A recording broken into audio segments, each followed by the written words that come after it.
What's up, everybody? Back for another Honkai Star Rail video. In today's video, we're going over Prydwen's tier list yet again. I'm a bit late to this one because I've been working a lot, right? And, you know, I don't check Prydwen every single day. So this one, I believe, is like 3 or 4 days old at the moment, right?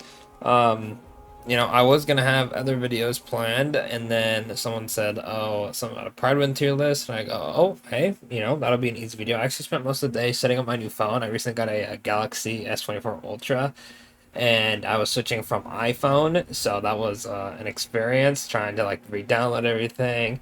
And I'm like, oh my gosh, like it was just a lot, right? Because it isn't just instantly just like boom boom you're done. It's a process. So here we are.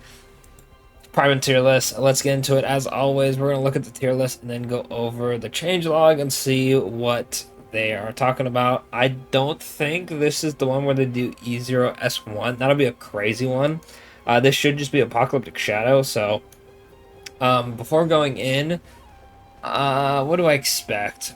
Probably Sparkle going up, I'd imagine, because Archer. Bronya going up if she hasn't already. I can't remember their Apocalyptic Shadow tiers off the top of my head, but I'm assuming maybe Phanon would go up because I feel like he's good in Apocalyptic Shadow, like really good. Bronya going up because of like Saber and all them. Sparkle going up. Maybe Tingyan going up. Probably a watch list for Huo because she's really good with a lot of teams recently. Um, in terms of going down, maybe like Fugue and like Firefly and Rappa, just because, they haven't really gotten much help. I can't really think of anything else off the top of my head that I would think they would do. But let's see. Okay, so Archer is new, yeah. Phanon went up, okay, makes sense. Sunday went up, that's an obvious one. Honestly, Sunday should be tier 0. I'm gonna be real with you, I'm just gonna say it right now. So that's another one that I missed. Fei Zhao on the watch list, I'm assuming to go down. Brony's up, Sparkle's up. Yep, that makes sense. They're in 0.5. Oh my gosh, hang on, I didn't see anything. But really? I mean, I guess because this is like Archer's best mode, because it's just one boss, you just pew pew pew pew pew and like destroy him. So on the watch list, is she going down? Interesting. We have Saber on the watch list. I hope that's not to go down. I feel like she's all solid. Ho went up, makes sense. Oh, she was down here. I actually thought she was 0.5 already. I'm not gonna lie. I actually thought she was lower, so okay. Wrap it down, that makes sense. Akon on the watch list. Surely it's to go down, right? Which is weird. I feel like, I don't know. Jingle went up, we love to see it. Black Swan Kafka, that's another one I should have thought of. Serval went down, probably because I'd imagine. Actually, I don't know why Serval went down. Pela went down, probably because Zhao Q went down. Tingyan went up. Mose went down, Jingwon, Himiko, Zele, Asta. Hani went up. Hani went up just because of Archer. It's like a really niche. I don't really like it too much. I rather just sacrifice the turn for Archer and then get skill ones back that way. Yukong went up because of Phanon. Gonifin went down. Sampo went down. Okay, there's a bit more than I thought they'd do. Let's see the reasoning behind it, right? They're not super crazy, though. Okay. This update to the Apocalyptic Shadow tier list is larger than usual, thanks to us having propped data for the latest release characters. Alright. You'll notice my watch list is updated than usual as well. The data shows some convincing trends. One AS phase isn't enough for us to commit all the way on moving a character up or down. Okay.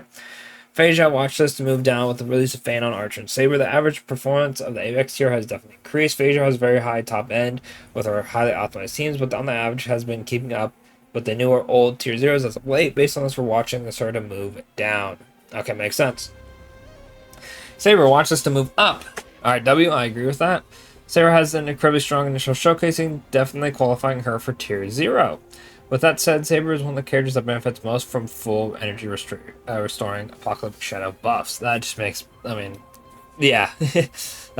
Yeah, same with like Phanon. Getting Phanon ult, so like the second you leave ult, you can rip it again. Which, to be fair, with certain characters, you're going to lose the buff on that, like Bronya. But that just makes the clear so much quicker, right? Just because you're able to ult yet again, right? Akron moved down. Her average performance continues to be underwhelming, especially so in the past 2 phases. We'll place her on the watch list, and if she won't recover, she'll drop next phase. Makes sense. She's actually kind of an old unit at this point. Phanon has performed above expectations in Apocalyptic Shadow. I mean, it makes sense. Land the highest average score. I mean, dude implants physical weakness and does a ton, like an actual shit ton of break damage. So it makes sense why he'd be so good. Plus, he just does like a ton of damage. Like off rip, even though they need to be broken to do a lot more damage, he just does good damage, right? Jinglu, this phase, Jinglu has a sword that she's capable of scoring well, not only in teams focused fully around her, but also in teams containing another DPS like Blade or Castors. Feel her solid personal scores and flexibility are enough to warrant tier 1. Actually, I have not used her with Castors. That's a good team to try out. Rappa, okay. Rappa's had a rough phase this time around due to there being no imaginary weakness to present to her to exploit. Despite this, her fellow imaginary DPS Mide had managed to roughly keep pace with others at 0.5, which she has fallen behind. Makes sense. Being a great DPS without easy access to weakness to plant like Booho or Firefly, Rapid isn't holding it quite as well. I wish she had an imaginary implant, bro. Oh well, they hate us.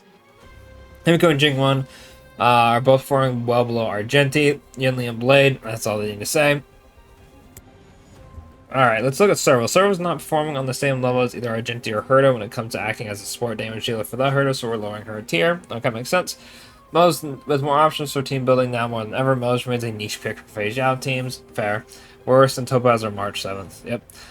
Black Swan and Kafka. Black Swan and Kafka's performance has improved enough to, as a result of their buff to raise them from tier 2 to 1.5. Makes sense. Black Swan technically didn't get buffed, but Kafka did, so Black Swan by proxy does as well.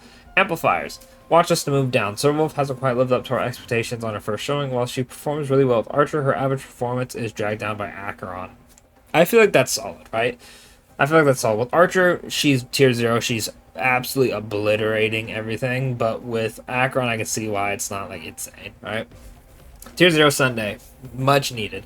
Receiving two top-tier teammates to play alongside Saber and Phanon, both displaying outstanding performances. The result of this is Sunday having the highest average score alongside one of the highest played rates of all supports, moving him to tier 0. Yep. Sparkle, with the release of Archer, do I really need to read anymore? It's just... Archer's back is hurting because he's carrying Sparkle up the tier list. Holy hell. Burner with the rise of Phanon has switched many characters up the tier list, with Burner being one of the more notable ones based on her performance, a strong position alongside Phanon, while also being useful in hyper-optimized teams as well. We're resurrecting Bronya and pushing her back up to Apex. W. She's also solid on Saber's team just because Saber being able to attack again to increase all their stacks of energy is really good. Tingyun, same thing. You can use her with Saber and Phanon as well. Jiaoqiu, while Jiaoqiu has a utility alongside some other characters, his main position with the meta is alongside Acheron. And she goes down, he goes down. Makes sense. Pela, same thing. Where's Jiaoqiu? She going down. Sustain, I'm very curious to see what they say about this. She went up and is on the watch list. I see. That makes sense why I was confused. With the release of Saber, and in some cases even Phanon, Ho-Ho adds yet more meta team composition to her ever-growing list. Based on the improved meta relevance, raising her a tier and also immediately watching her to potentially move her up again. Damn. Next update, if she continues to produce outstanding results. Hyacinth is a tough bar to clear, though. That is fair. The fact that Ho-Ho has climbed back up, because when you pop her ult, Phanon gets attack and energy, so that's a stack. When you heal, it's targeting, so that's another stack, right? And you're able to sustain the team if you can't kill on the first Phanon go-around. Your team's a little bit more squishy than normal, and you're scared you're going to die. Ho-Ho can keep you alive. So that's fair. The fact that they almost moved her up 2 tiers is crazy, though. Ho-Ho's got to be the longest lasting character besides like Ruan Mei, right? Like, not counting Silverwolf because they got buffed and whatnot, right? 0, 0.5. Yeah, no, they have the same, like, 1 tier 0 and 2 0.5s.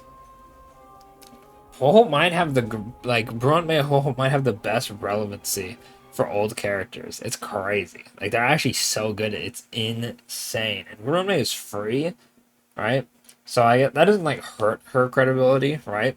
But man, Ho-Ho, like if you summon a Ho-Ho, you got it, bro. Because technically speaking, if you summon on Ruan Mei and didn't use her as much, you kind of like, it's stupid, but in theory, you could just got her for free later, I guess, right?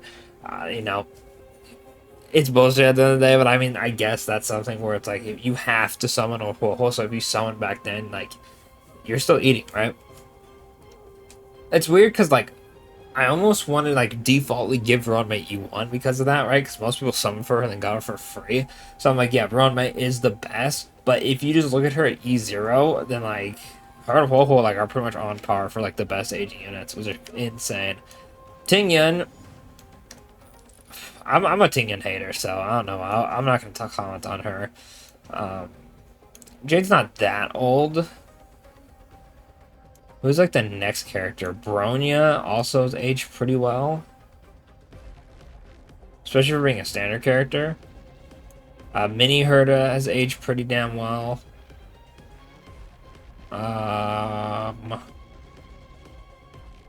Fushuan and Luocha haven't, fortunately. Ayla's aged pretty well. I mean, yeah, no, it really just is Huohuo and Ruanmei. They're like the best aging characters in the game. Anyway, that's it for the video. Let me know what you guys think in the comments. I don't think they're too far off. I'm curious of what they do with Fei Zhao and what they do with Huohuo. Other than that, I can kind of like see their justifications for all these characters. I'm very interested to see where they do E0 S1 because a whole tier list is going to change. So don't forget to like and subscribe. Whenever that comes out, I will cover it as soon as I notice it.